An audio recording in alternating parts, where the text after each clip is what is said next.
Good evening, everybody, and welcome to tonight's COP special, LFC Inbetweeners. But before we get into that, a little bit of news. It's not really news, but definitely rumours is broke tonight that PSG would be willing to let Gini Wijnaldum go out on loan in January. So, Steve, I'm going to come to you first, Steve. Would you take Gini back? First question is for you. You've grown a beard since you were on Redmen this morning, mate. That didn't look like it was on there. You're like one of them things you press the head and the facial hair grows out. Back to Genie. See, when we first spoke about this earlier on the WhatsApp chat group, I said yeah, but do you know what? I've changed my mind. Granted, we wouldn't concede goals against Brighton, West Ham and Everton with Genie playing on that side because that's where the danger came from because he was a bit more robust down there. But I don't think we'd score as many goals as we're scoring now. So for that reason, that's my first negative in bringing him back. And the second one would be is we're seeing a young lad grow into a centre midfielder, Tyler Morton. If Genie was in the squad, I'm not sure he gets the time on the pitch that he's getting at the moment. And that's looking at the club's future as opposed to paying PSG's players' wages to bring them back to the club. Listen, I love Genie. I was very, very positive about Genie when everyone was dissing him for his last season, saying he'd shut up shop and his eyes were on a move and he'd stop trying. He was immense for Liverpool. You should never forget that. But I am of the opinion now that maybe we need to look forward. He's not the future Liverpool Football Club. He wouldn't even be a Liverpool player. I am so grateful we didn't get Sal Niguez over the line at £250,000 a week for that, mate. Is absolutely appalling.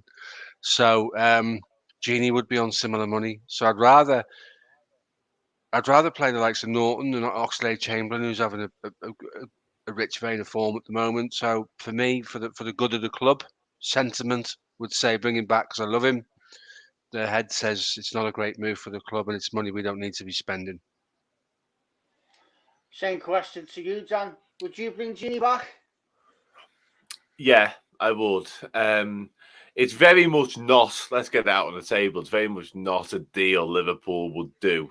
For lots of reasons, the money in terms of his salary being probably the primary one, but I'm not even sure Klopp would entertain sort of bringing a player back midway through the season who left us in, not perfect circumstances. Obviously, he went as a free agent, and anyone that goes as a free agent, I don't think that sits well, personally. But the reason I'd say yes, and I understand everything Steve said in terms of stunting development, because you're looking at not just Tyler Morton, you're looking at Curtis Jones potentially losing out on minutes, Harvey Elliott when he comes back into the fold, hopefully in a few weeks' time. But it was only just over a fortnight ago that we were, kind of scratching around a little bit for midfielders.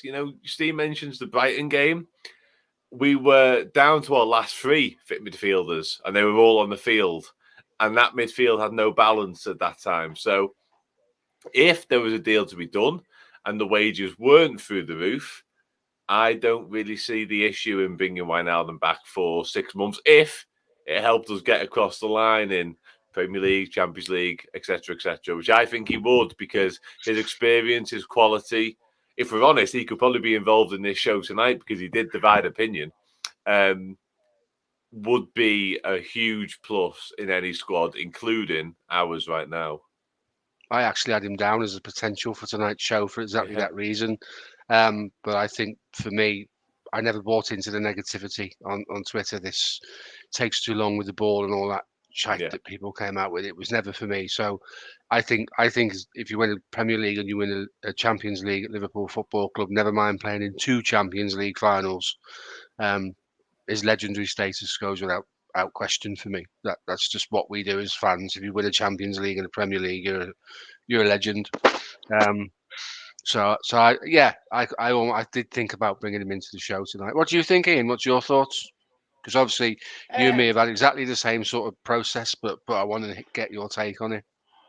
Well, me and you both were massive fans of Genie. We played devil's advocate a lot of shows where he's been getting absolutely sliced and diced on social media. But I just don't think it's the right time now. I think Tyler Morton, although he looks like he's progressing well, and I don't want to see that stunted. Same with Javier once he comes back. Same with Curtis Jones. And already, I think if you look at the age of our midfielders that we've already got there, you've got the likes of Thiago, who's 30, 31. Jordan Henderson's going to be 32 next season.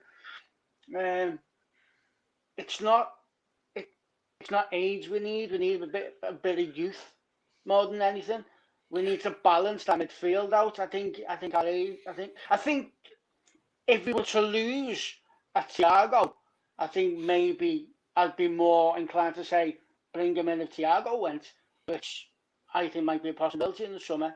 But as of now, I just don't think the balance is right to bring him in now. And I think when Harvey Elliott stepped into his position at the start of the season, I thought Harvey Elliott looked absolutely fantastic, considering he was only 18 years of age, and he's only going to grow into it. And I don't want to do anything to see his progress stunted. So there's a good case for both there. I do get your point, Dan. I do understand where you're coming from in terms of getting things over the line, having the experience, having the quality. I totally get that. Just right now, we haven't signed Salah's contract up because they're ambling over money. If he came in on his PSG wages and we had to pay 100% of his wages, he'd be the top earner in the club. The irony of that, given his statement when he came out of the club at the end of the season about the contracts and that this didn't happen and that didn't happen. I just don't. I'd rather he'd have said nothing than said that because he kind of alluded to something without letting the cat out the bag, and that left a lot of Liverpool fans disappointed with him. And I said at the time, he'd have been better off saying nothing and just going and getting on with it. He's got the money he wants. That's what he was after. He's got the 3-year deal he wanted. That was the problem at Liverpool, the length of the deal, as I understand it from when we had David Lynch on the show, the journalist. So he's made his bed, he's got to lie in it. I'm exactly the same about Suarez, Coutinho, and those guys. When you decide to sever your links with the football club, the club moves on. We've lost Graham Souness to Italy, Ian Rush to Italy, Torres to Chelsea, Alonso to Real Madrid. So bigger names have come and gone in the club, and we've been able to absorb those losses, as painful as they are. We've absorbed those losses and gone on and written history time and time again. We wrote history this week, 6-6 without in the Champions League, which we've never done before. So leave it as it is and let the guys in the club now bask in the glory of the form at the moment, and people like us three going on Red Men to sing about it with the guys there. So let's enjoy it for what it is. I think leave him at PSG. But I think that's a good place to leave it. And on to our show special, Steve. So the Inbetweeners is going to be, they're not the best in the world, but they're not the worst either. And sometimes they go under the radar when we discuss past players because of the extreme nature of social media and shows like this. We tend to mention Torben Peachmith more than we'd mention Mark Wright, if you get that feeling. So before we get any of your players' names, I just want to ask you both, what was your thought process in picking these players? So, Steve, what did you think about when you were coming up with your list?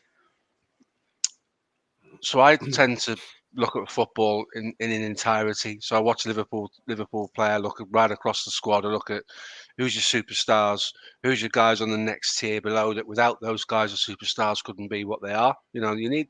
I'm not naming him tonight. If either of you two do, I apologise. But Dirk Kuyt was a typical player that did a lot of the donkey work for other people, and they were able to shine because of the work he did. So Dirk Kuyt would be an example, and judging by Dan's face, I might have just dropped him in it. So for me, it would be a little bit unsung, a little bit. These players that I'm going to speak about, we did have social media for one of the three, and it was about what you heard on the terraces when it wasn't so expensive to go to games, and you could get to games without worrying about tickets and stuff. Really looking at who's on almost like the undercard, if you like, who's the guys that are in support of the superstars for me, and those that didn't get a fair shout in the media. And what was your thought process, Dan? How did you come up with your list? Yeah, very similar. I think Unsung was more sort of my angle at it. Yeah, Ronnie Whelan, yeah. But yeah, Dirk Kuyt was one of mine. Thankfully, I've sort of jotted down a few names in fear that could happen.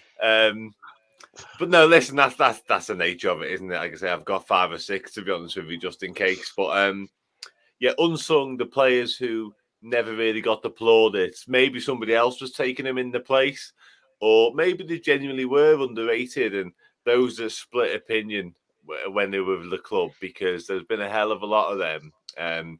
But I've always been a bit of a sucker in terms of watching Liverpool for those players that don't necessarily get all the credit, and they do just put 100% effort in all the time. And I know you need a little bit more than that. And Dirk Kuyt did have more than that, but I loved him for how hard he worked, because as a mere mortal, you know, all we can really do is work as hard as we can or whatever we do. And you get these people that are blessed. You know, you look at Lionel Messi, for instance, he doesn't have to work hard because he's the best thing to ever kick a football, in my opinion. But you get the opposite end of the spectrum, whereby they might not have all the talent in the world, but they work their socks off. And that's the sort of angle I went down. So just What about you, Ian? What about you?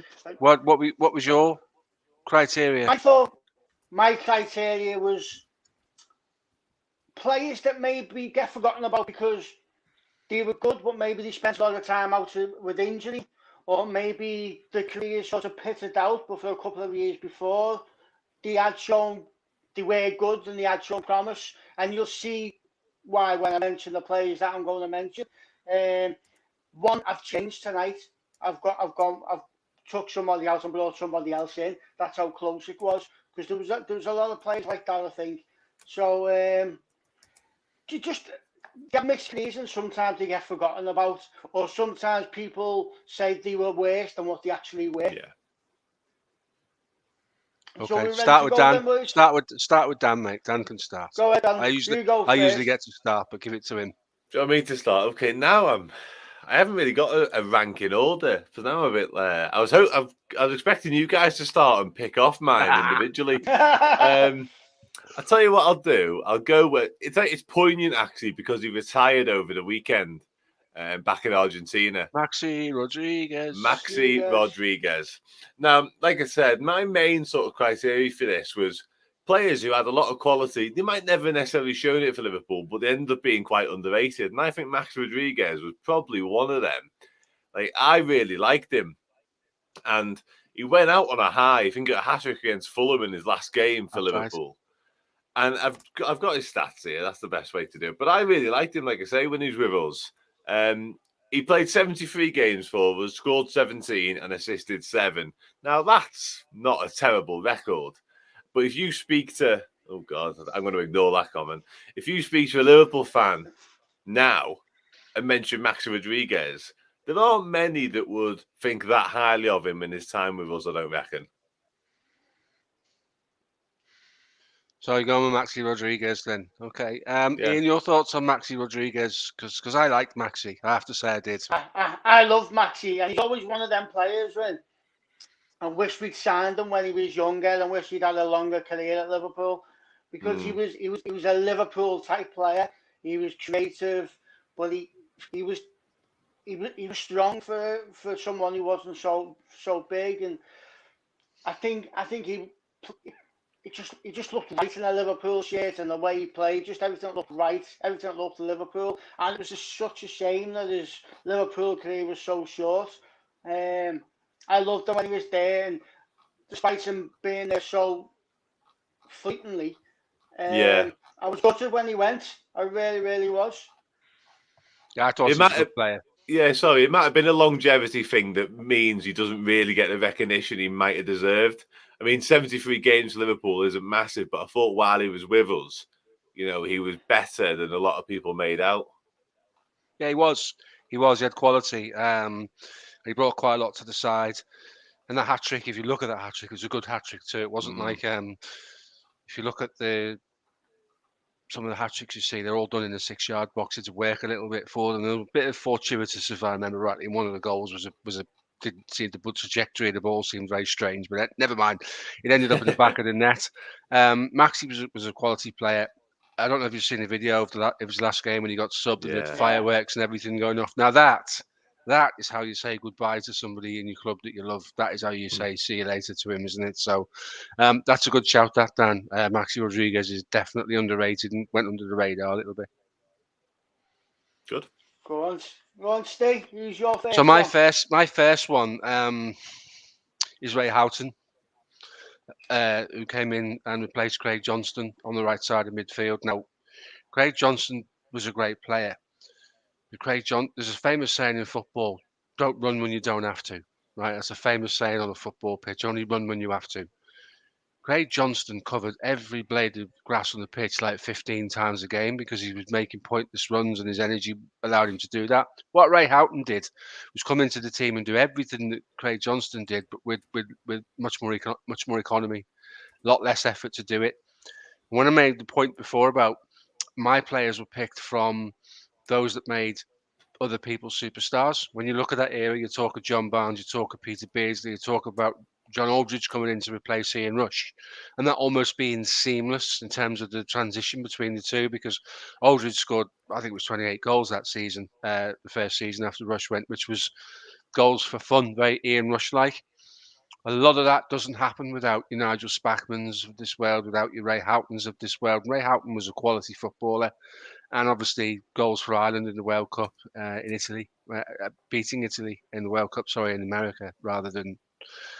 But he was a quality player, mate. And without players like him, those guys that we laud in terms of, John Barnes and people like that, they can't be the players they are because these guys know when to give them the ball to hurt people. So Ray Houghton is without doubt for me probably my pick of the three for the guy that goes under the radar a little bit. Great shout, Steve. Great shout. I loved watching Ray Houghton. And funnily enough, you mentioned it before, that's who Dirk Houghton reminds me of. Very similar type of player.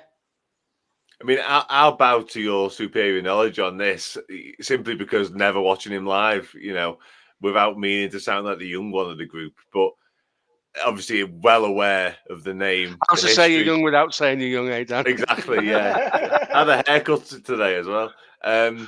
No, obviously, like looking at his achievements and his record, I've just done a quick check there. 202 appearances for Liverpool. And a decent amount of goals. I think 30-odd goals and 30-odd assists in that time. So not a bad record. But, yeah, I'll definitely have to bow to your superior knowledge in terms of how he played. He was the guy that made the run into space to take a defender away. He was the guy who turned inside. Yeah, there's a good shout there. Jan Molby really gets a mention.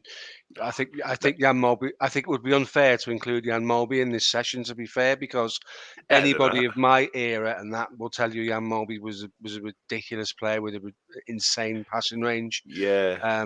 And he did get his credibility because we'd agreed a deal to sell him to Barcelona and it fell through and he stayed with us. So clearly somebody in the footballing gods was looking down on us and he didn't end up there. He stayed with us and was an absolute superstar. So it's a good shout, Dave, but I think Molby gets his plaudits in the right places at the right time. So to you, Ian, for your first one. Your turn. All right, so I think this one's I don't think it's gonna divide. I don't think either of you will agree with me with this one. But my number one is going to be number one, and it's going to be David James. Now, David James, who is now known by everyone as Calamity James, because of what happened from probably 96 onwards, his Liverpool career just dived. His confidence just dived. He cost us so many points in games. But what people seem to forget is between 93 to 96, he was a very, very good goalkeeper, a very good young goalkeeper who had the potential to go on and be as good as anyone Liverpool had ever had. Unfortunately, he bought a Nintendo and his football career fell apart because of it. But for them 3 seasons, he was a very good keeper. He could come out and he could catch a ball, which certainly lost the ability to do somewhere down the line. But then obviously, I want to talk about his Liverpool career, but after he left Liverpool, he went on and had a pretty decent career and went on to make most appearances in the league at some point. I don't know whether he's been took over. He's got the most clean sheets, as he's got the most clean sheets in the league. In the Premier League? Yeah, in record history, yeah. Really, yeah. That's because he's played like 17,000 I games. get that, but that surprises me because, when I think about great goalkeepers from yesteryear, obviously I think about Liverpool ones, but outside of ours, I think like Shea Given for me. Shea Given, I thought, was a top keeper at Newcastle. But when it comes to David James, the first thing that sprung to mind when you said the name was Calamity James. And that's all I can really see now. So I wouldn't agree in terms of, I think he got everything he deserved is a really brutal way of saying it, but his career did fall off a cliff. So much so that you almost have to quantify his mistakes by what year they started happening, not what game they started, not what game here and there he made mistakes in. It was literally from 1996 onwards he made mistakes. And I think if you've got to do that for a footballer, there's a problem. That's a good point. And I've been doing quite a lot of work from home, and obviously with today's announcement, I've been doing a bit more of that. So I can work and I've like the Premier League years on, and I was watching. I think it was the year after the effort, 97, I think it was. And we're playing Man United at home, and Neville puts an easy ball in the box, and he just took his eye off it and dropped it. And the second hit the floor, I think they scored. And that will be my memory of David James. But that will be challenged by one other memory: is that he took a phone call in training, which is a sin in itself, and said, "I need to be in Milan to do a model shoot." And Roy Evans said, "You can't go." And he said, "Well, I am." And he said, "Okay, I'll find you a week's wages." So he wrote him a check for 50 grand there and then, and left and went to Milan to do a model shoot. Now that's an old wives' tale. And I'm not an old wife telling you that, but what I mean is, if there's any validity in that, tells you everything about where that guy was at that time. And I don't want to get done for slander or anything like that, or because I'm speaking badly of him. Allegedly, it's all alleged. Get that in there, and we'll keep this just in case. No, seriously, Ian, I get your point. He was a great shot stopper. He had a presence about him. We got Alan Thompson on a pod for an hour just because someone wrote great shot and I wrote better save in the League Cup final, and he liked it. I made a bit of a chat about it, and then he joined us for an hour. David James was a brilliant shot stopper, and if he hadn't been 6'5", he'd never have saved Alan Thompson's shot. But he flattered to deceive. His career never got to the height it should have done, all because of the lack of concentration. And I don't solely put it down to a Nintendo. I put it down. I think Dave makes a good point. When you're playing, Phil Babb. Phil Babb will be remembered for turning himself into Philippa Babb, using the post. But I don't know if you remember, his girlfriend at the time was a glamour model called Jo Guest. So when he went home, mate, I'm sure he got looked after. But his defence in front of him wasn't great. John Scales turned up. Everyone thought John Scales was going to be brilliant, and he really wasn't. So I have some sympathy for him, but he said he didn't help himself. It's a decent shout. If I was doing the top 10 underrated Liverpool players, he wouldn't even enter my head, to be honest with you. So I know Ian has an affection for him, so that's cool. That's fine. You were good. We had good goalkeeper shirts. See how much they are? I looked at one the other day on eBay. Told you the man. £199 for the away shirt, the yellow one, the away one. Can imagine. Yeah, can imagine. The whole one would be more expensive. You can't get it, mate. Do you know what? I had all these things, mate, and I should have bought one to wear and one to put in the cupboard for a rainy day. You know what? If you had with the beauty of hindsight now, when you were around and buying footy kit in that area, you would have done, and you just kept them, because now, dear me. I've had like 15 pairs of Predators, mate, right from the start, right through to the... exactly. I had Predator Accelerator, the really good ones from the 98 Bet you were quick, mate. In them. No, mate, no, I wasn't. No. Quick, not so that you could never level speed at me, mate. Intelligent footballer with good feet, mate, and able to... Yeah, Mulby there. Able to hit either foot, mate, in top corners and stuff, mate. So I developed the number 10 role long before everybody else did, because I figured out I couldn't run. Before it was fashionable. Yeah, because I couldn't do the running. If I had pace, mate, I'd have earned money out of football. I promise you that. But I didn't. So there you go. That's a different tale. Anyway, so that's the first three done. Yeah. Should we rank them? Right. So in reverse order, I'm going to put David James as the third place in that first round of three. I'm shocked by that. You shouldn't be. I'm sure Dan would agree with me that David Yeah, I James. would. But actually, Dan, we'll put him in fourth. Yeah, we'll put him in third place. Yeah. Yeah. Okay, and then second place. Well, we're going to go for our own, aren't we? So it needs to be Ian that decides, Yeah, because okay. I can't comment, and I'll say it again, on Ray Houghton, unfortunately. I'm just No, not. that's a good shout. That Yeah. Ian, Razor or Maxi for number one. We'll I'd do it like say they do the charts. I'd Who's number say one? Ray Houghton. I'd have Ray Houghton at number one right now, just because of his longevity. Fair dues. And Fair he was a dues. better footballer as well, mate, to be fair. Good. Right. So, Dan, who is your second one? My second one, now, this guy comes Wow. under the bracket of underrated is the imperative one here. Underrated is underlined here. Much loved, definitely. When he left, the affection we had for him was massive. Still playing now. Liverpool fans still talk about him, still love him. But when he was with us, he was often the victim. I don't know if victim might be strong, but we didn't rate him, and he got a lot of criticism. And if things weren't going well, he was often the brunt of why. And it is Lucas Leiva. Signed as an attacking midfielder, nonetheless. Signed as an attacking midfielder. I think he was Brazilian's under-21s captain or something along those lines. And we all thought, Brazilian kid, absolute, world beater, trick, skills, goals. He wasn't quite trick, skills and goals, but one of those players that, God love him. Like, he wasn't outstanding, but he was better than we gave him credit for. His role went under the radar because he allowed other people to play around him, in my opinion. He scored like about 2 goals, I reckon, during his whole time with us, something like that. But I just loved him. I think his heart was in the right place at all times, which might not be great for a footballer. That might not be what you want to say about them. But I just thought he got a bad rap, basically, during his entire Liverpool career. And I'll do the stats thing again, and I'll tell you, he played 346 times for Liverpool. Now, if you're going to amass that amount of appearances, regardless of the era we're in, that's a decent effort. And for me, just got a little bit of stick that was a bit unjust. It's a good shout, that. I liked him. I wanted him to be Brazilian, and he really wasn't, was he? He was like blonde.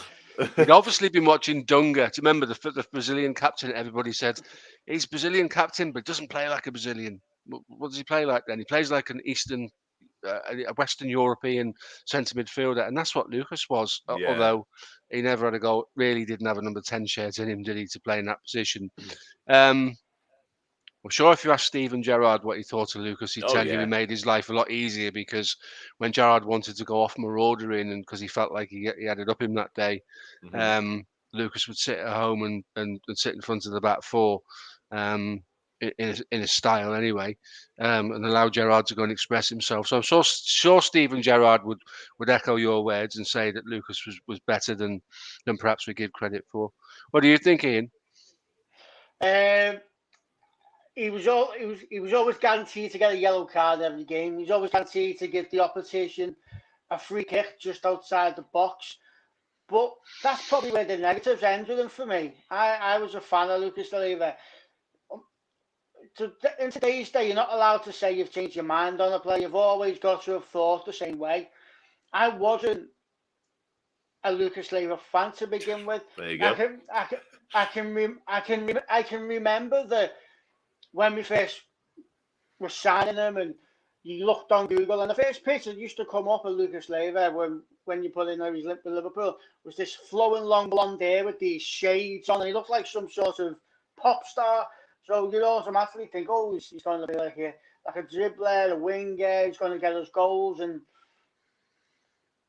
let's be honest, mate, Lucas Leiva never ever came to Liverpool and said, I'm going to score loads of goals, I'm going to be a creative machine for Liverpool FC. He came in, and he might have done that under a different manager, but Rafa Benitez had a different idea for him. I don't think he would have either. For me, like I say, if he was around now in this social media Twitter world that we live in, he would get hammered. And he got hammered as it was before Twitter was massive. So God knows what it would have been like now, because all I remember from mates, from in the pub, from the stands, was Lucas getting an absolute barrage. And they might have been justified a lot of the time. But when you end up, he managed to sort of transform opinion as he was there in many ways, because towards the end of his spell with us, I remember there being quite a lot of affection towards him, and that kind of still exists. Whether that's just everyone's made up he was gone or not, I'm not sure. But yeah, I liked him because I thought he was one of those players who worked hard for the badge. And that for me is a massive thing. There you go. Spot on There that you go, comment. Dave. That's absolutely similar to what I just said. He allowed other players to do, like Gerrard. He allowed Gerrard to be Gerrard, and you can, anyone that does that gets a bit of kudos for me. So it's a reasonable shout, I have to say. It is a reasonable shout.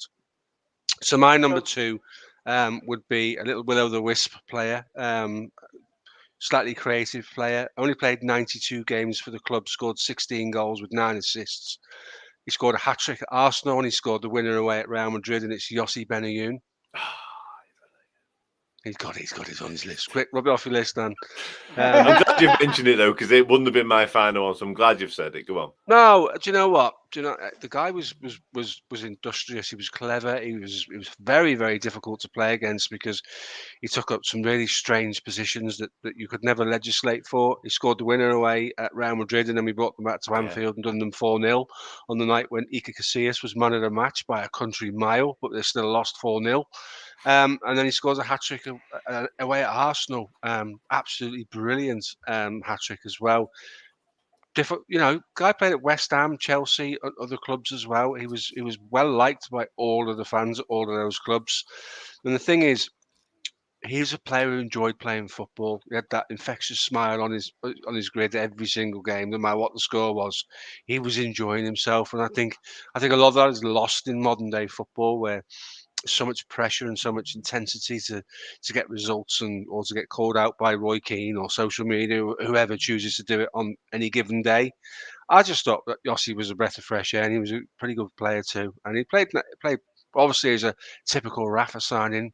I think Rafa saw him as a little bit of a Pablo Aimar in terms of that elusiveness and being difficult to pick up.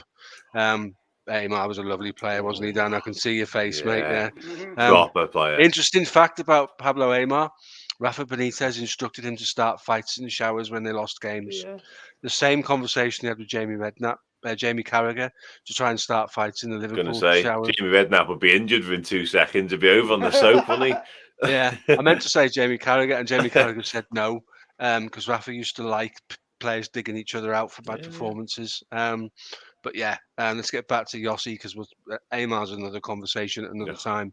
He was magic footballer, but Yossi was great, and maybe if we'd had him at a different time. Did he not play up Scotland as well for Celtic at one stage? Well travelled, well liked, and a decent footballer. Yeah.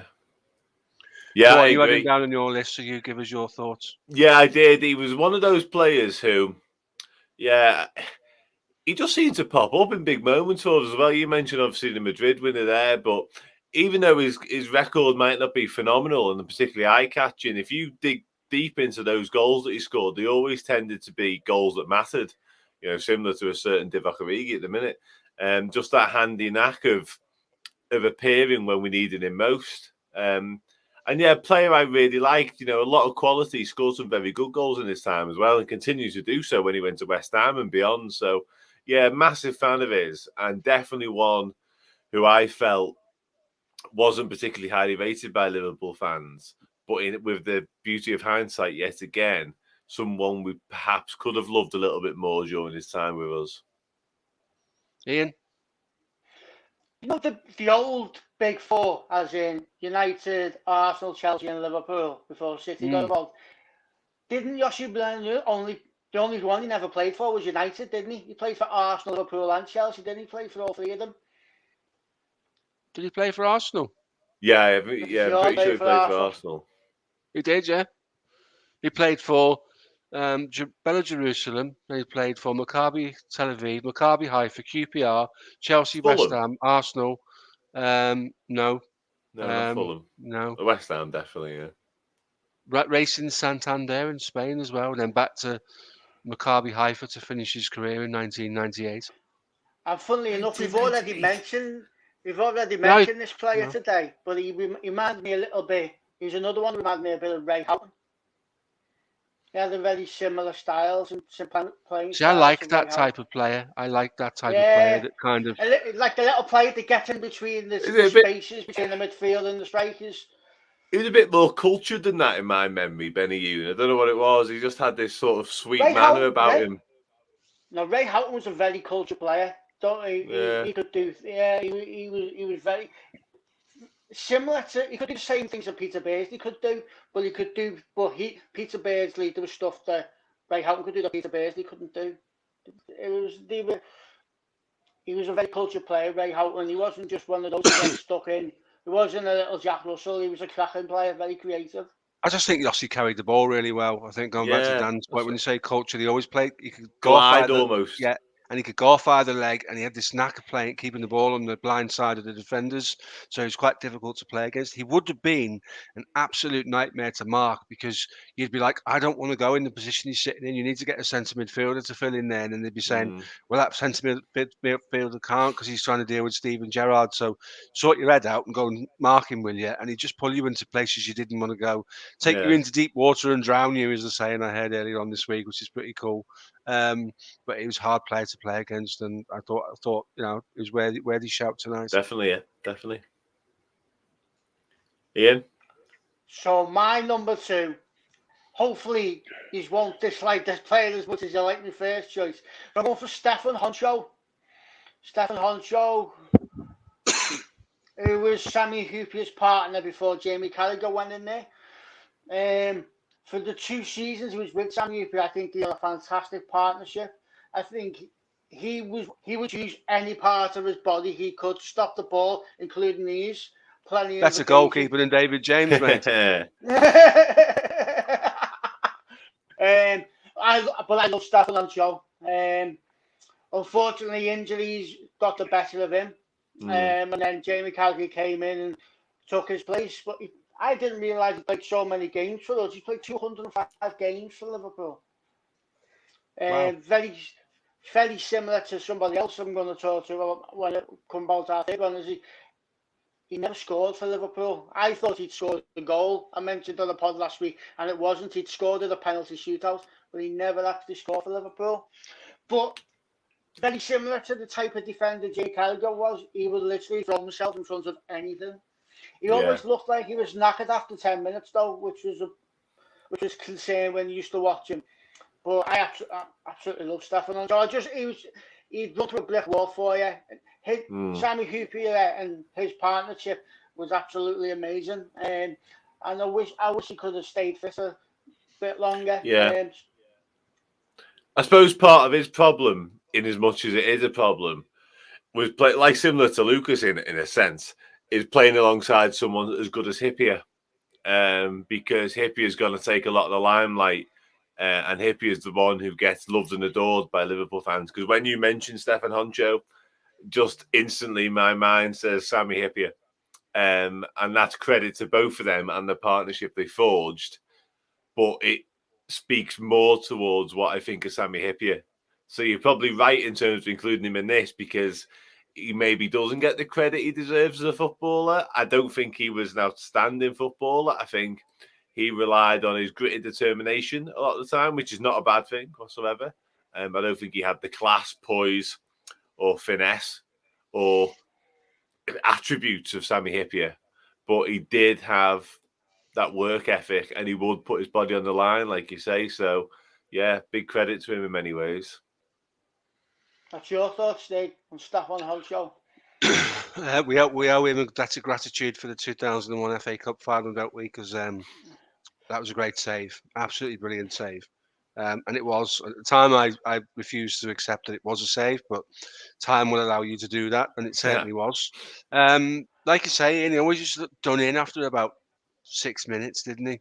You'd be looking at him, you'd be getting the defenders to warm up, because you'd be like, has he done himself in there or what? Is he injured? Is he done? And he just had that really, really tired expression on his face. Red face, I remember. Yeah, very red rosy face. cheeks, Yeah. and he used to draw his top lip up towards his nose, kind of thing, and looked Yeah. like he was really struggling. But it was like you say, anyone who sort of learned English football alongside Colin Hendry at Blackburn would understand what it is to throw yourself in front of a ball. Yeah. Colin Hendry would put anything and everything in front of a ball. And the likes of John Terry went on to do the same thing because Colin Hendry was as brave as a lion in that regard. So Oncho probably learnt a lot of that from him. And he was a good foil for Hippie. And my only concern with the pair of them is they both lacked genuine pace. Mm. When we came up against quick centre forwards, invariably they cause us a lot of trouble because they just play off them. Speaking about Hippier for a second, Hippier could mark Ruud van Nistelrooy out the game, put Thierry Henry on the pitch. Hippier wanted to go home because he just couldn't deal with the pace. So and Oncho had similar problems, but a very, very good player, and obviously part of that 2001 treble winning side, or 5 trophies in that year. So tremendous player who probably, because of the quality of the central defenders we've had in our club over the years, in any other club would be much higher up in the conversation. But we've had some special players at centre back, haven't we? So we've got one now. We've got one now for sure. Do you think that highly of him? Sorry, do you think, were we at any other football club, do you think he was good enough to be spoken about in higher echelons than what we do? Do you think it is purely the class we've had? Yeah, that's interesting. Yeah, definitely. I think if you look at, I suppose, like I say, the fellow alongside him falls into that bracket in terms of we think of Hippier so highly, so instantly you almost forget about Honcho. Is that fair? Yeah, Hippier was the better of the two. Yeah. Oh yeah. You know what? Going forward, we've had this conversation 20 years. People might, like some Matip, might come up in these conversations because he's played alongside Van Dijk. Yeah, those are the things that happen. If you looked at clubs, do a very quick analogy. You look at Liverpool Football Club, you did a top 20 centre backs. Oncho doesn't get in the top 20. No, I agree with that. If you went and looked at West Ham's top 20 centre backs and Honcho had played for West Ham for 5 years, he probably would be in the conversation. Yeah, that's a good way of looking at it. Yeah, that's a fair point. Yeah, it's a fair point. Right, okay. So, Dan, up to you for your third one, isn't it? Back around. So I spoke to Ian a few times about this, and Ian had this man in his top 3. So I know you're going to say. I'm obliged to include him at this stage. I have got other names, and if we could do a little roundup at the end just to throw a couple of names out there dead quick, that'd be nice. But Emil Heskey. Okay. Well, I didn't think you were going to say that. I thought you were going to say somebody else now. Okay. Well, he might come up yet. Yeah, Emil Heskey. One of my earliest and fondest memory of watching Liverpool Football Club, well, a lot of them involve Emil Heskey. Yeah. And the Derby game, not the Derby game, but the Derby County game in particular. Just fell in love with him a little bit, really. So it's a little bit of a sycophantic sort of individual pick, this one, in many ways. But I just felt like he never really, similar to Honcho in many ways. I think because of the Michael Owen effect in terms of he was so often the foil and so often the man who made Michael Owen look so great and score so many goals, because that partnership was outstanding as well. Heskey perhaps never really got the credit he deserved because his numbers were decent. They weren't outstanding. I've got him. He scored 60 times in 223 appearances for Liverpool, which isn't, anything extraordinary, but it's decent. And Sorry, Dan, did he not score 22 of them in one season? Yes. Yeah, in all comps. Yeah. In all comps, yeah. So, I mean, Salah's about to break that next week. But, yeah, you're dead right. He did. He like I say, for more than anything, he was old-fashioned, wasn't he, in terms of he's a big, powerful striker, and it was a big man, little man combination that we had going as well, which is something you don't see much of these days either. But yeah, I just felt like he was criminally underrated in many senses, and perhaps not by every Liverpool fan, but certainly by sections of the fan base. I thought he was brilliant. As you said, the key word in your whole summing up of Emil Heskey there was foil. He was the perfect foil for Michael Owen, both for club and country. When we went and beat Germany 5-1, that's a good point. we scored all the goals. Didn't you think about England? Yeah. We scored all the goals, and Liverpool players scored all the goals, and Heskey was instrumental in that game. Very quick, very good in the air, a better finisher than a lot of people give him credit for. I thought his time at Liverpool came to an end slightly prematurely. I didn't think it was the right time to move him on. But we wanted to do something different tactically, and maybe it would have been more difficult for him. But that's a really good shout. That he was a quality footballer, and another one who would have been a nightmare to play against purely because of his size and his pace and his strength. Some of the goals he scored for Leicester before he came to Liverpool, where he just beasted centre backs and gave them no chance. Big, strong lad, and he was a great player. And you listen to him in interviews, comes across really well. He's a really nice fella. Ian? For me, Gerard Houllier didn't make many mistakes, but I think he did with Emil Heskey, pushing him out on the wing. Letting him go, letting him go on the wing, Putting him out on the wing. I think for the last 18 months, if not 2 years, he was pushed out on the wing. So because he thought because of Milan Baros. He wanted to play Milan Baros with Michael Owen. And as good as Matt Baros was, he didn't have the same effect for Michael Owen. He wasn't the same foil. And I think that's where things started going a little bit wrong. I loved Emil Heskey. And I think Emil Heskey, if he played now, would be loved more. He'd be more appreciated because of the type of player he is. Pace, power, good finish. He used to run for 90 minutes. He had everything. He was an absolutely fantastic player, and I said Gerard Houllier didn't make many mistakes, but I thought his treatment on the pitch positionally of Emil Heskey, I think he just got that all wrong. See, he's one of those players who, had he have stayed at the club and treated rightly, he could have been, not legend bracket, that might be taking it too far, but, very fondly remembered by Liverpool fans, and he could have gone on to do great things. He is, but I don't think as much as he deserves, because I think he had the ability to be a hell of a lot better for us. Is it a similar conversation with forwards as it is with centre-backs at Liverpool, because we've had so many? Yeah, possibly, it's very difficult to quantify where he sits. I think the Gerard Houllier thing's interesting because we saw it with Rafa Benitez and we saw it with Brendan towards the end of their career. When managers know that they're sort of coming to the end of their tenure, they start doing crazy things. So there's a story that in a pre-season tour, Michael Owen was quite badly injured, and Gerard Houllier knocked on the door. And Steven Gerrard and Michael Owen were in Michael Owen's room. Michael Owen said to him, "I'm not fit." And he's like, "But you've got to play in this pre-season friendly because my job's on the line." That's a pre-season friendly. And he's knocking on the door of Michael Owen saying, "Don't care how injured you are, you've got to play. I'm under pressure." It's one of those Audi Cup type things, you know what I mean, where you get a little bit of prize money. And at that time, we were still owned by the Moores family, who never really had the money to invest in the club. So £6 million out of a pre-season tournament, if you win it, was crucial. So yeah, I think Ian's right at that point. It's a good shout, that Ian, that he did some crazy things with him because he really wasn't suited to playing on the wing. He was a through the middle holder up of the ball and play other people in. So yeah, it's a good shout, that. But both of you make really good points there. Can I also just say as well, one of the things that I was a bit gutted over is that Benitez never got to work with Heskey, because I think Benitez would have been the type of player who would have brought him back centrally and would have got more out of him, especially when you see that Benitez went on and signed Peter Crouch. Yeah, interesting. Peter Crouch never had the pace of a Heskey, did he? You could play deep with Heskey, and he was quicker than most centre backs anyway, wasn't he? So you could spring, and that's what Owen loved to run in behind. So we dropped off and invited teams on, and then used midfielders to spring the traps. But that's a good shout. I like that one. So my third and final choice would be a guy who unwittingly substituted himself in the final of Istanbul, and it made the changes, and Steve Finnen.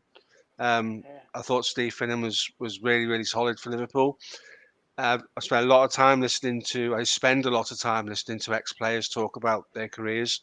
Steven Gerrard speaks very, very highly of Steve Finnan in terms of never let you down. Played 165 games for Liverpool, scored just one goal, but was really, really reliable. Really good meteoric rise to fame through football. Started off in the lower tiers and came up through Notts County and Fulham. Ended up at Liverpool, and then went to Espanyol. Of all places to finish sort of the twilight of his career. 6 years at Liverpool, not used very much at all in the final year at the club. I thought he was really reliable. He wasn't the name everyone was looking at to come off the pitch in Istanbul, because we got destroyed through the centre, didn't we, to be fair? That Kaká just absolutely ruined us, didn't he? Right through the middle, yeah. That was the best version of Kaká ever. Never mind when he went to Real Madrid, where he never recovered his form, but that Kaká performance was insane. So Steve Finnan, for me, reliable, played probably 70 times for Ireland. You know, I know it's only Ireland, but 70 caps is 70 caps, and no disrespect to the Irish there, but they don't have 6 players queuing up like we do at right back at the moment. So he was pretty much shoot in there every game, but he was a good player. Obviously, went on to win a few medals with us as well. So Dan, your thoughts on Steve Finnan? Yeah, I think it's a really good shout. I think it was someone who definitely popped into my head during this thought process. Reliable, like you say, is probably sort of the buzzword I'd use around him. You know, not particularly flashy. You know, not when you think about right backs or full backs generally of this day and age, completely different breed back then. You wanted them to be good defenders first and foremost, and I think he was, you know, pretty solid in that respect. And I don't know if it still rings true, but I believe he was the only player to have played in like the FA Cup, League Cup, World Cup, Champions League, and all 4 levels of English football at one stage. So, you know, that shows you, like you say, to come up through the ranks and to make it to the very elite of the game gives you something about the man in general. So, you know, very good shout, very understated. Not somebody who, if you had a conversation with 10 Liverpool fans and said, name me your top 50 players from the past 30 years, I don't think Steve Finnan sort of falls into that bracket, which might be a little bit of a misgiving for Liverpool fans, because I think he was a lot better than we give him credit for. So I can answer your question now. So started at Welling in the conference, went to Birmingham in the first division, didn't work out from there. Went on loan to Notts County and played in the second division before going back to the first division with Birmingham, then back to Notts County for the second and the third division, and played for Liverpool in the Premier League. So there's all of them covered. Yeah, he also played in the first division in Spain. He did play in the Champions League. He did play in the World Cup. He did play in the European Championship. So it's quite a CV, that, isn't it, to be fair? Yeah, it is. It is. So Ian, your thoughts on Steve Finnan? Steve Finnan was just reliable, wasn't he? He never give you less than a 7 or an 8. He never. I can't ever remember Steve Finnan having a poor game. I can't ever remember when you think of some of the wingers he's come up against. I can never ever remember Steve Finnan getting turned inside out. Never ever remember it. I was at the game when he scored his 1 goal against West Brom. Nice finish as well. Wasn't expecting it. But yeah, he was another one who left. He just seemed to leave with no story. He was just in and he was gone and was replaced by Kromkamp. Jan Kromkamp. 17 years ago, that Ian, you were at that game when he scored. Good 17 God. Years ago. Kromkamp. I remember him. I remember him doing one of the worst dives ever. Kromkamp against Portsmouth. He actually belly flopped on the touchline. It was mental. Yeah. But yeah, back to Steve Finnan. Steve Finnan was just very, very, very good at his job at being the right back. He could defend, but he could get forward as well. And from what I can remember, he had a very decent cross, almost beyond, if you like, Steve. Not sure if you're going to remember them crosses. Different player to Bjornaby in a different era, to be fair. More defensively minded than Bjornaby. Bjornaby was dead light to push on. Steve Finnan did his job first, hence the 1 goal in his career. But there's another shout when we summarise at the end. There'll be other players that will come into the conversation as well. Just throw them out there and dismiss them or not. So, Ian, over to you for the final of your three. Well, I'm going to be really boring here because I'm going for the same position as you. I'm going for Rob Jones. Rob Jones was one of my favourite players when I was growing up. The way he used to up and down that right flank for 90 minutes. And one of the things I always say about Rob Jones when I talk about him is I think he would fit into Liverpool's style of play now. I think he was that good going forward. I think he was really, really good. And I still don't know how he never scored a goal for Liverpool because the amount of time he spent in the opposition half was crazy for a fullback at that time. Gary Neville would not have had the career at England that he had if Rob Jones hadn't have had the injury record he was. He was the best England right back for years, absolute years. Sadly, I think in 95-96 season, he played half the season with a hairline fracture in his spine, I think, or his back, and then the shin splint hit Stay, the famous shin splint. They just knackered him, and he retired at the age of 20. He retired at the age of 27. He signed with us. He signed for us in 1991. Went to West Ham in 1997 or 8, and then he didn't even finish a year with West Ham before he retired. Such a sad story, but he was such a fantastic player. Not many kids when they're growing up love fullbacks. Don't we? It's the same. What was it that Jamie Carragher said? Nobody wants to go from being Gary Neville. I absolutely love Rob Jones for the energy he had, and I'm talking about how he attacked. Rob Jones could defend as well. He knew how to track a player. I remember the debut for Liverpool. He had Ryan Giggs in his pocket. I think we drew 0-0, didn't we, at Old Trafford? And Rob Jones was debut. And Ryan Giggs didn't get a kick of the ball. You've just completely argued every point that everyone will ever make to say he's not underrated. He was clearly the best right back in the country when he got injured. I don't know any Liverpool fans of your age or my age that have him down as anything other than spectacular. We spoke about this a little bit offline beforehand. I don't think injuries is a means to undermine a player's career and put him in sort of in this category. If Rob Jones had a full Liverpool career to 32, 33, and we'd won a few medals along the way, he's in the conversation with Trent and Phil Neal for the best right back this club's ever had. I don't think you can, for that reason, and I get why you picked him, and I'm not being an arse when I say this, but I don't see how you can put a player of that ability, and you're quite right, if he'd stayed fit, Gary Neville doesn't have the England career he's had, because they're not comparable. He was a much better defender than Gary Neville could ever dream of being. So, but by that, right, I just can't put him in an in-betweeners or an underrated category because I know what people of my age and your age think about him. They're all speaking exactly the same way you just did. But maybe it's not just us. Maybe it's people are forgetting him now as you go. Maybe as we move on, people forget them players.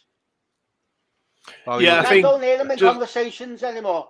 Yeah, just to add to that, I think a lot of the reason you wouldn't hear him in conversations, you probably have to dig deep into a conversation to really get to him in many ways, because unfortunately he didn't have the career that he probably deserved and that his ability sort of justified. You mentioned injuries, you mentioned a lack of medals. At what point do you get to them players then? You know what I mean? Like, it's like Alberto Aquilani of the modern day. I know he only came in on loan, but he was a great footballer on paper, but his Liverpool career, stunk the place out, didn't it? Because it just didn't happen for him because of injuries. So unfortunately, you can't really wax lyrical about them because it never truly happened for them. And one thing I will say about Rob Jones is he's a lovely fella, because I taught his son cricket for about 2 years, and he's a top bloke. So I'm happy to talk about him, and I'm happy for him to be involved in this. I'd have talked about him anyway, mate, because you're right, he's a nice fella. So,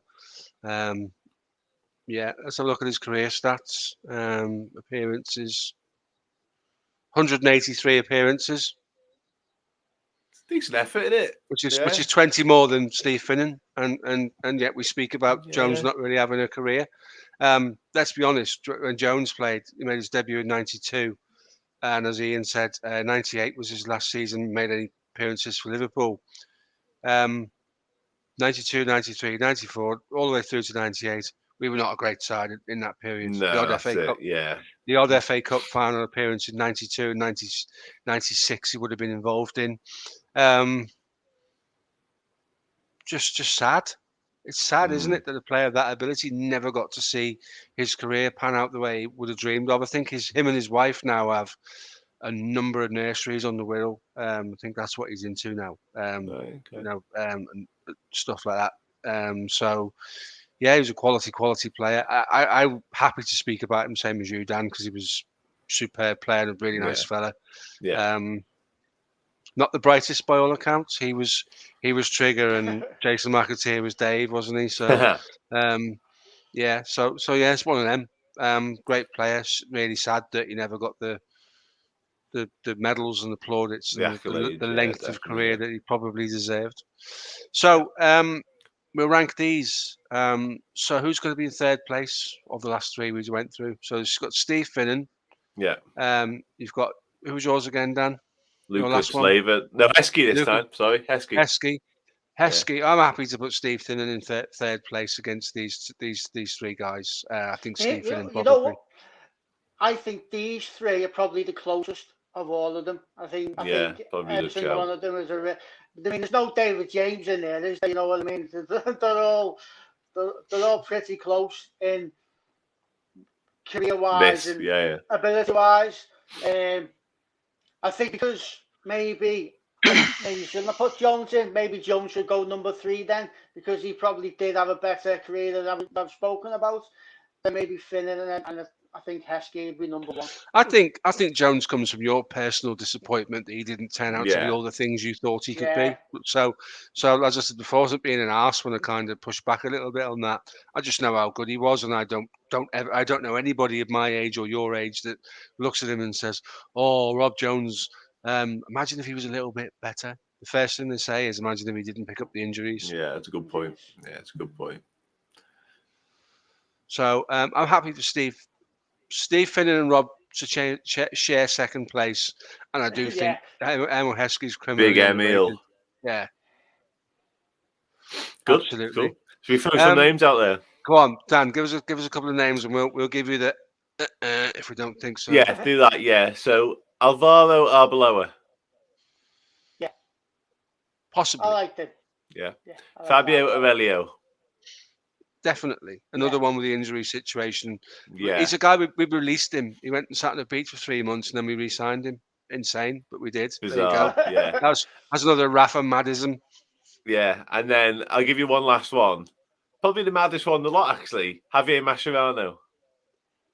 I don't know if he's underrated. I actually think he's overrated. I think he's underrated by us. I think he's a little bit overrated by us in that position. He made his career as a foil to Carlos Puyol and Gerard Piqué. Yeah. In terms of sitting in you see, if you look at the stats, Xabi Alonso made more tackles and more interceptions than anybody in the league at that time. So maybe Mascherano piggybacked off the back of how effective Alonso was. Yeah. With the year when Alonso left, he was pretty poor, to be fair. He didn't have a great season. Alonso made a lot of average performances, but the relationship with Benitez had gone because of Paco Ayestaran, first of all, because he was really close to him, and then being refused to leave duty for, I think it was one of his children to be born. The relationship just went downhill. I don't know. I could get myself in a lot of trouble on Twitter if I came out and said, unpopular opinion, I think Mascherano was slightly overrated in the Liverpool shirt, but genuinely I do. I genuinely do think so. I don't think we've seen the best of him in Liverpool, and I think that's part of the problem in many ways, because I think we all see what he went on to be, and that's why I think maybe that's where my underrated sort of tag comes from, and the fact that I think he was a little bit of an in-betweener for us because he probably should have been better because we went to see how good he could be. That might be the issue. Yeah, fair enough. I could accept that. What do you think, Ian? I like Mascherano. I thought he was great. I don't think we replaced him until Fabinho came in. That's how good I thought he was. I don't think we ever really. But the mad thing was, right, back in that day when Mascherano, Gerrard and Alonso played together, people didn't play with double pivots and a 6 and an 8 and a 10 and all that stuff. Yeah. You just dovetailed between each other, and Gerrard was up playing close to Torres, and Mascherano and Alonso were sort of keeping the engine room working, and when one of them went missing, Momo Sissoko came in and filled in for them, and very well, to be fair.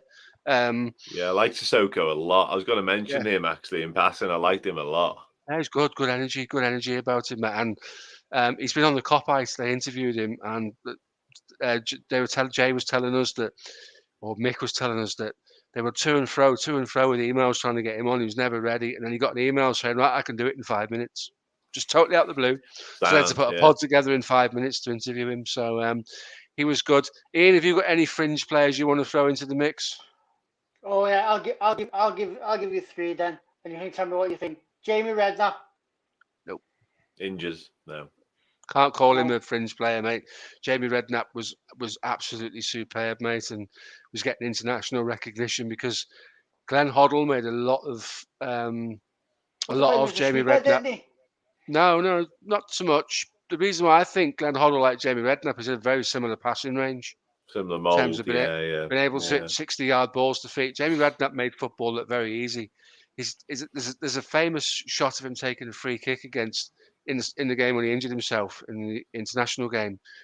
And as he strikes the ball, his body is actually on the outside of his left boot. His whole body weight is on the outside of his left boot. What would that be doing to your ankle ligaments if you do that? No wonder he was always injured, yeah. Well, exactly. It should have been picked up and looked at. I think he was too good to be underrated, Ian.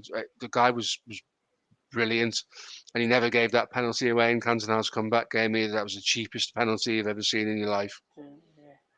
A player we've spoken about, so you might disagree already, Stan Collymore. 100%. He's got to be, for me, the ultimate underachiever in the Liverpool shirt. And the other one would be Danny Murphy.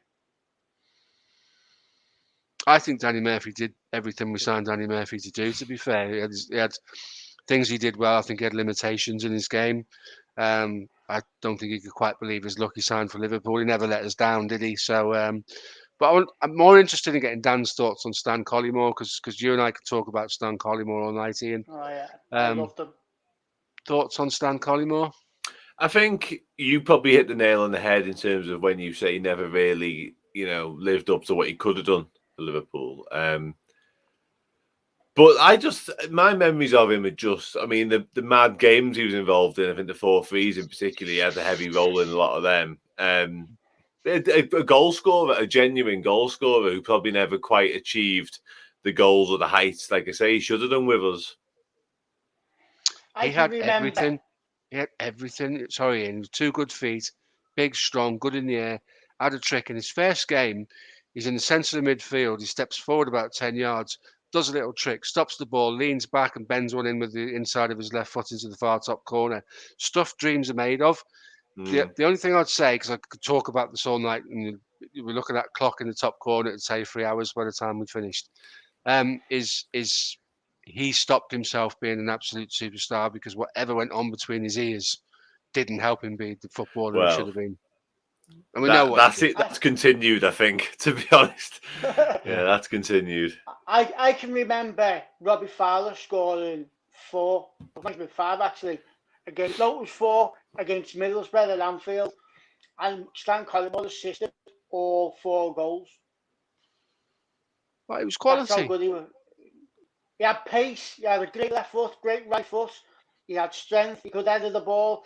He had, I know people will say it's an over-exaggeration, but he had everything that the Brazilian Ronaldo had.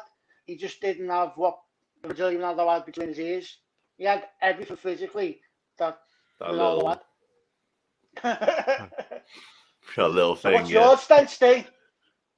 You guys have picked up a few of them there, so that I would have said Stan Collymore.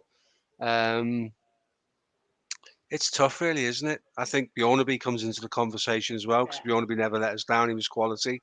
Ronnie Whelan was mentioned at the top of the shop by somebody else. I think that's a bit of a fallacy because Ronnie Whelan's fellow players knew just how good he was for Liverpool Football Club.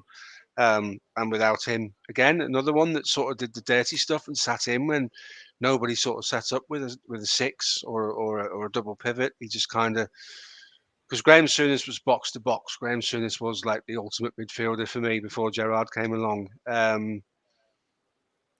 So Ronnie Whelan would be in the conversation. Sammy Lee might get into the conversation as well. Another one that was grossly underrated.